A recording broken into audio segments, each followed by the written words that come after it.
and just behind me you'll see I got my little hamper still there as well. Literally I'm feeding her so many times a day at the moment. So I'm not sure if these onions have got Allium Leaf Miner, but just in case, this is what I'm going to do. There we go, lime green gold. But what I really like to do is, and this needs tackling today. Hello and welcome back, to the cucumber season officially started. Well, it has for us at the moment. These are just rocketing away. These are number 4 and 5 cucumbers we've had this week. I am going to leave on this real odd shaped one here.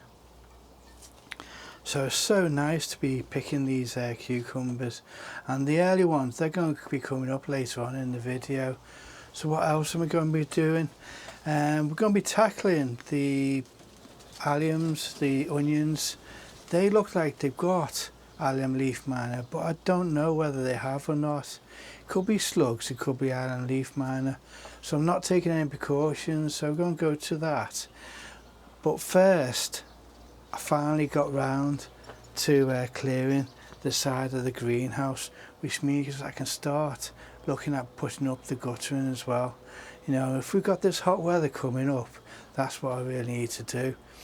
And I had my little helper, or both of them were diving in there as well.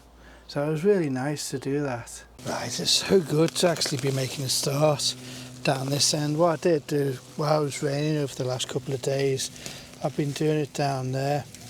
And yeah, I've got so many of these areas in the garden at the moment. It's quite embarrassing just to actually show you,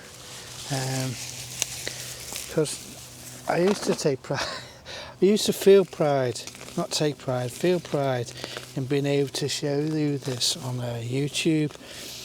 But yeah, this year it's just been so busy with work up until March, and then the end of March there I was in hospital for a week. So it's just put everything back, and I'm forever now just trying to firefight or trying to get stuff sowing.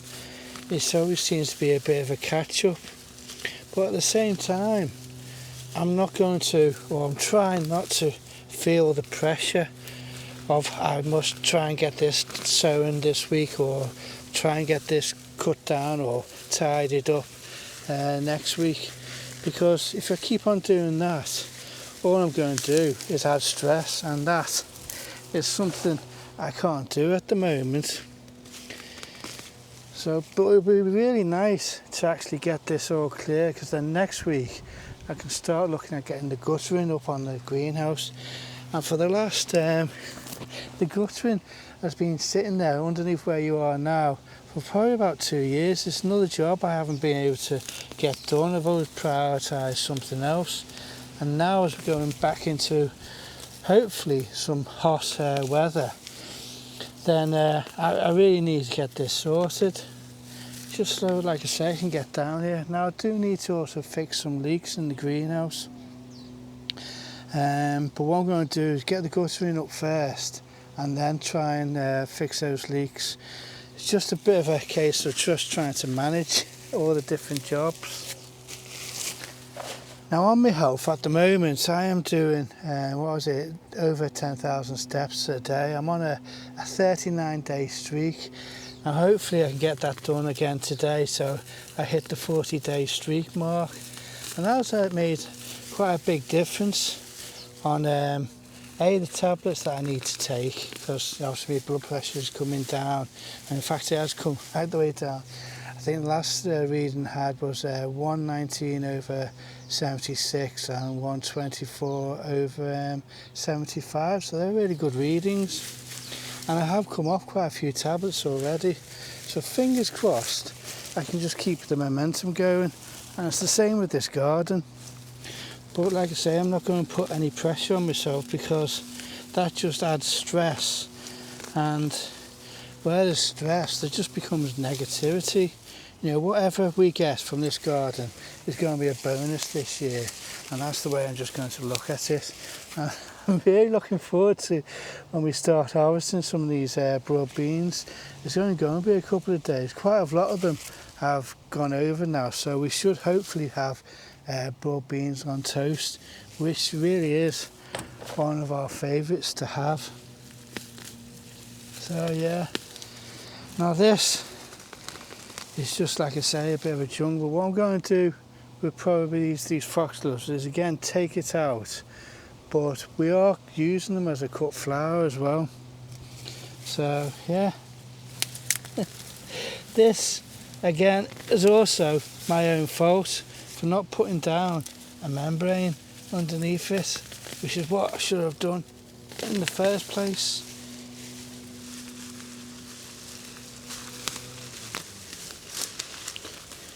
Making a good start. It's not taking too long as well. Right, so there you go. It's all nicely tidied up, and just behind me you'll see I got my little hamper still there as well. And what I'm going to do now is I will rake this out. I'm going to level this all up and get down a membrane and that, but I'm just going to leave it to the blackbirds, because just right behind you is their nest, and this is their second lot, or it could be the third. They are literally continuously throwing out fledglings at the moment. We've still got her fledglings from the last lot in the garden at the moment. And there we go, a whole load more of foxgloves, and they last so long in, as a cut flower. And we've got so many foxgloves in the garden at the moment.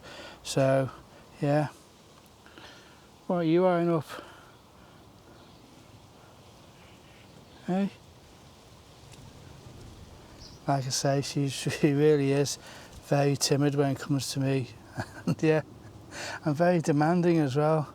Literally, I'm feeding her so many times a day at the moment. But it's all in good cause.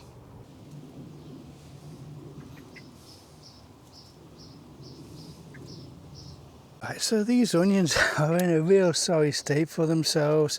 I know I need to weed as well, and I will go through and weed this in the evenings, when it's a little bit cooler to be out here. It's going to be quite a long, tedious job. They have just grown so fast. Right, so these onions are looking in a sorry state for themselves. Now, I'm not sure whether they've got either slug damage or Allium Leaf Miner. Now, with slug damage, you get the spots all over the place, because they're not really fussy. But with Allium Leaf Miner, you normally get a row of around about 8 to 10 dots, and I haven't quite got a row of 8 to 10 dots. The leaves look really poor anyway, in a right sorry state for themselves. So what I'm going to do is just cut off some of the real bad leaves, and then I'll keep on monitoring it. I mean, there's some really sorry state of leaves these are, but I haven't properly got. That one's a little bit more curling, but it's also had. Let me just. That one has also, it's a little bit of a curl to it, which sometimes does show a sign of Allium Leaf Miner, but not quite the row of 8 dots or 10 dots. So as far as I understand with Allium Leaf Miner, the female lays the eggs in the dots, and then the eggs hatch, and then they start to mine down.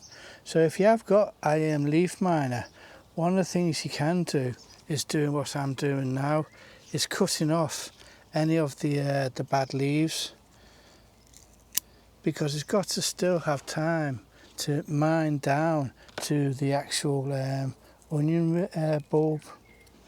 Now I've also had, I'll carry on while I'm doing this, I've also had Allium Leaf Miner actually in the onions as I've harvested them, and I've harvested them. I can't even say harvested there, can I? I've harvested them, and what I did do was just take out the outer skins, and you'll see the little bump where the Allium Leaf Miner larvae is, and it only seems to be on the first couple of outer skins. So what I did was I just took off the outer skins and then stored them. I mean, they were red onions anyway, so they weren't going to store for too long, and some of them were white ones, and they were fine for a month or so. like that. I mean, a few of them I'd missed some of the larvae, and you'll start to see it because the actual outer skins start to bubble up and start to get a little bit brown or rotten on it. But the majority of them, they were fine. So it is disappointing when you do. That's devastating, isn't it? There's still a leaf coming up. There is, like I say, we'll see what we get with those. It is devastating when you find out that you have got Allium Leaf Miner, but you can occasionally save quite a few of them if you go with cutting out the outer layers. But yeah, let me know what your precautions are. Obviously, I need a proper net, and what happened was I'd literally just come out of hospital, and these had to be outside because they would have just bolted in the greenhouse. So we just stuck them outside without a net, and that could have allowed them in. But like I say, it is looking a little bit more like slugs. So what I am finding down here is these haven't really got that much damage, and these are ones that, oh, that's not good. I'm destroying everything, aren't I? These are ones growing from seed. So for me, it looks like there's more of a slug presence down here, possibly. But like I say, as a precaution, I'm just going to take out some of these bad leaves anyway. That will hopefully deter a bit of the slugs, because I think slugs normally go for bad leaves anyway. And yeah, so yeah, I've just drifted, haven't I? So yeah, we had to put them out, or they would have bolted, and that's what we did. We just put them on the bed just so that they didn't bolt, and we planted them up, and we'll see what we get. We're not expecting much, but we're not expecting much for the whole season. It just is whatever we get, because we just had the setback in end of March and in April, where yeah, I was just recovering from coming out of hospital.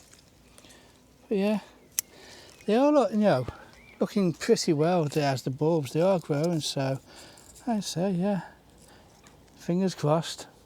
And there we go, lime green gold. We really enjoy our cucumbers, and especially when they're so fresh like this. And we have an abundance now, and there's plenty more going to be coming off, and I've just got to try and keep up with picking them. Now Sarah really likes them on having the cucumber butties, especially with our freshly made bread as well. One's just going at the moment. So yeah, cucumber butties in salads. But one of the things I really like to do is, you know, on a hot or certainly a clammy day that we got today, is just nip off the top and just munch away on them as you're going around the garden. So fresh, and that really is a real nice refreshing snack, a refreshing gardener's snack, I'm going to call it. Yeah. Well, I'm really late on a lot of my sowings at the moment.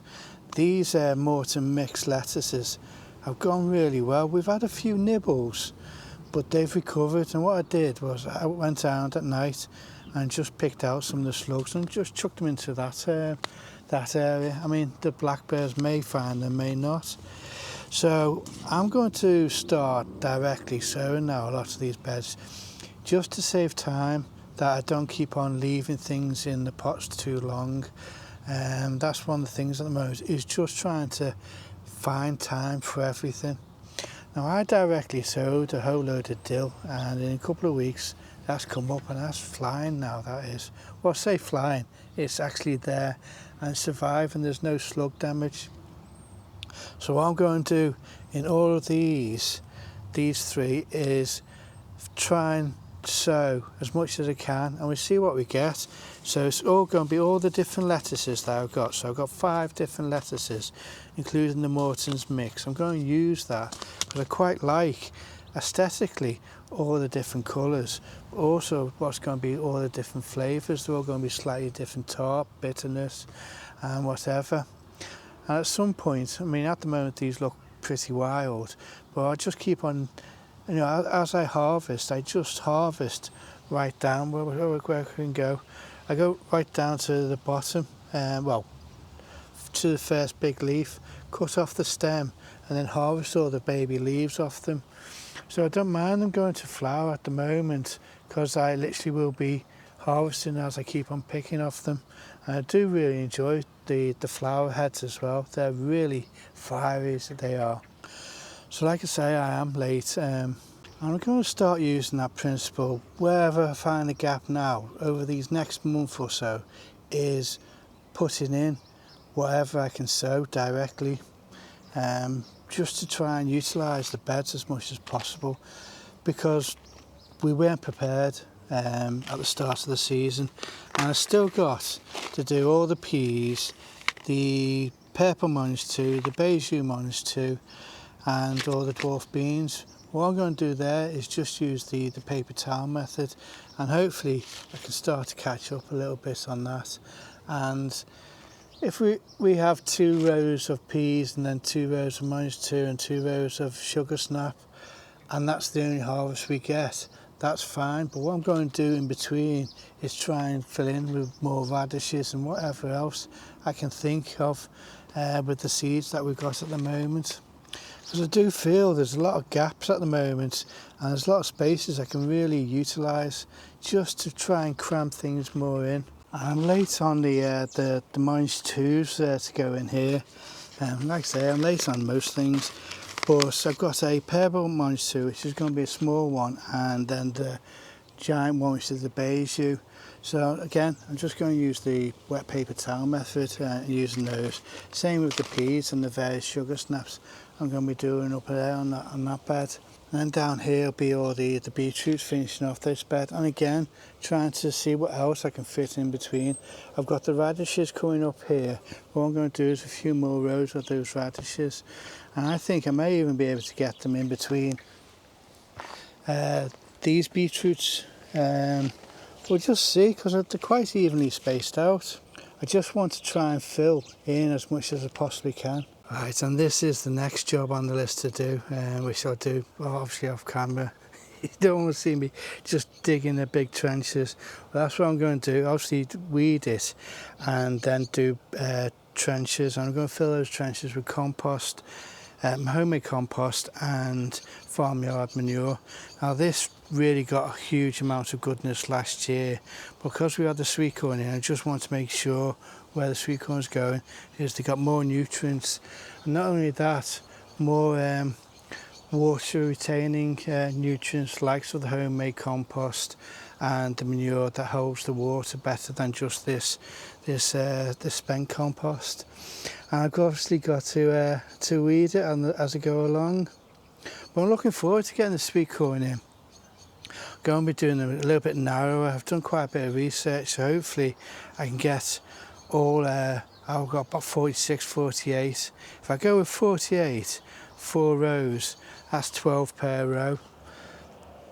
Yeah, that should be all right. That should be actually quite a big gap between them, and then going to have 3 of the butternut squashes going in between.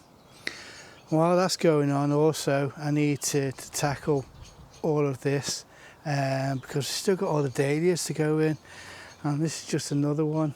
So hopefully next week you'll be able to come back and see a little bit of change around here, and we can start planting into this bed. Right, so like I always say, I hope you enjoyed the video, and I hope to see you again.